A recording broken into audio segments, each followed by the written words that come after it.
काहे हती हती बात खातिर सजनो, काहे हती हती बात खातिर सजनो।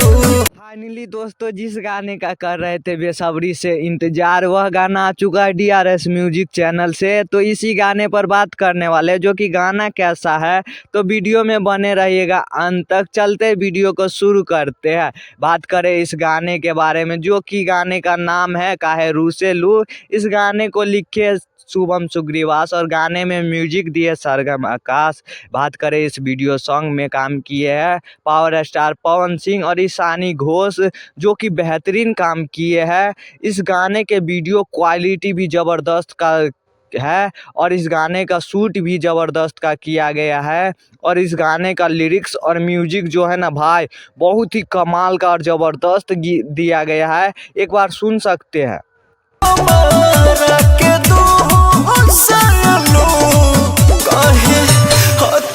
इस गाने का शब्द जो है ना बहुत ही बेहतरीन दिया गया। यह गाना इंस्टाग्राम पर काफ़ी ज़्यादा वायरल भी हो सकता है। तो आज के इस वीडियो में इतना।